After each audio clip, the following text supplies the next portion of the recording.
اعوذ باللہ من الشیطان الرجیم بسم اللہ الرحمن الرحیم۔ شروع اللہ کے بابرکت نام سے جو بڑا مہربان اور نہایت رحم کرنے والا ہے۔ پارہ نمبر 9 ہے۔ سورہ الاعراف میں فرعونیوں پر جو عذاب نازل ہوئے ان کا ذکر کچھ یوں بیان کیا جاتا ہے۔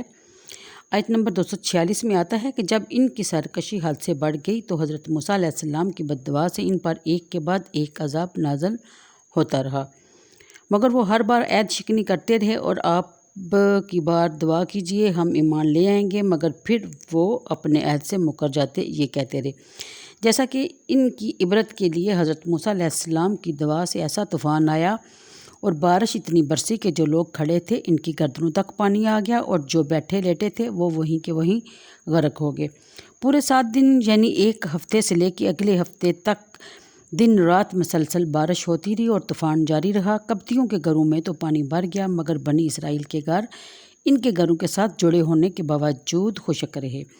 آیت نمبر 298 میں بتایا جاتا ہے کہ جب یہ لوگ عاجز ہو گئے تو حضرت موسیٰ علیہ السلام سے کہنے لگے، آپ دعا کریں، اب یہ مصیبت ٹل جائے تو ہم آپ پر ایمان لے آئیں گے۔ آپ کی دعا سے یہ مصیبت ٹل گئی اور زمین میں وہ سرسبزی اور شادابی آئی جو پہلے کبھی نہ دیکھی گئی تھی۔ فرعون کہنے لگے کہ یہ پانی تو ہمارے لیے ایک نعمت تھا، چنانچہ وہ ایمان نہ لائے۔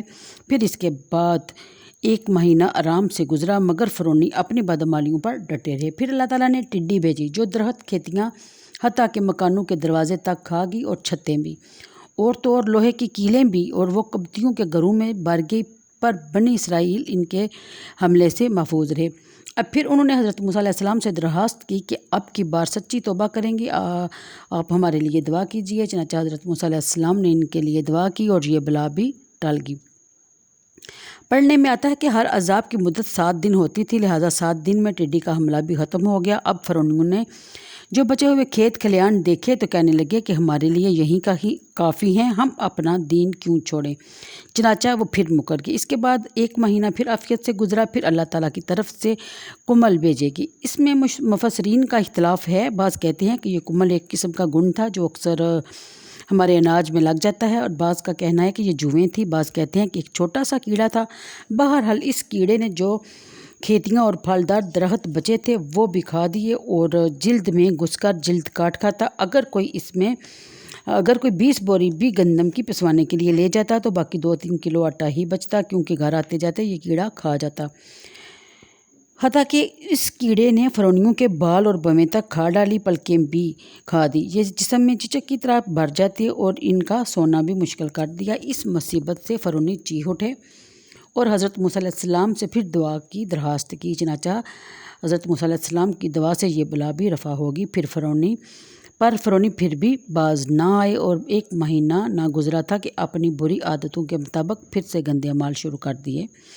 پھر ان پر مینڈک بھیجے گئے، وہ جہاں بھی جاتے، اٹھتے، بیٹھتے، لیٹتے، غسل خانوں میں، بورچی خانوں میں، یعنی ہر جگہ پر مینڈک ہی مینڈک بھر گئے، حتیٰ کہ جب وہ بات کرنے کے لیے منہ کھولتے تو مینڈک ان کے منہ میں بھر جاتے۔ اگر کھانے کے لیے کچھ پکاتے مینڈک ان کے برتنوں میں گھس جاتے، چولہوں میں گھس جاتے، مگر آگ تو بجھ جاتی مگر مینڈک نہ جلتے۔ اب کی بار فرعون رو پڑے اور حضرت موسیٰ علیہ السلام سے سچا وعدہ کیا کہ اب کی بار دعا کیجیے، پھر ہم کبھی عہد شکنی نہ کریں گے۔ لہٰذا حضرت موسیٰ علیہ السلام نے پھر دعا کی اور وہ عذاب سے بچ گئے، لیکن وہ اپنے وعدے پر قائم نہ رہے اور اپنے کفر کی طرف پھر لوٹ آئے۔ پھر حضرت موسیٰ علیہ السلام کی دعا سے تمام نہریں، تمام کنویں پانی کے بجائے خون کے بھر گئے، حتیٰ کہ دریا نیل کا پانی بھی تازہ خون میں تبدیل ہو گیا۔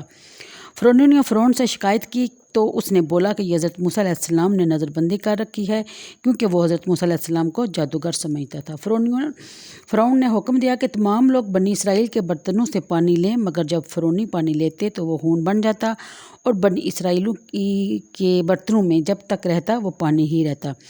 چنانچہ وہ اتنے مجبور ہو گئے کہ فرعونیوں کی عورتوں کو بنی اسرائیل جو کہ کمتر سمجھتے رہے۔ ساری زندگی فرعونیوں نے اسرائیل کو اپنا غلام بنا رکھا۔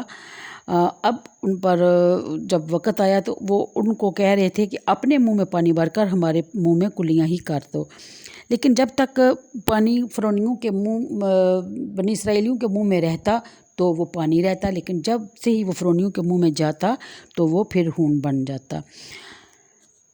حتیٰ کہ فرعون جب خود پیاس سے مجبور اور نالال ہوا تو درختوں کے پتے چوسے، مگر وہ بھی اس کے منہ میں جاتے ہی خون بن جاتے۔ 7 روز تک کوئی بھی چیز پینے کے لیے خون کے سوا میسر نہ آئی۔ پھر وہ حضرت موسیٰ علیہ السلام سے دعا کی درخواست کرنے کے لیے گئے۔ حضرت موسیٰ علیہ السلام نے پھر دعا کی اور ایک کے بعد ایک عذاب سے ان کو بچاتے رہے، مگر وہ ہر بار عہد شکنی کرتے رہے۔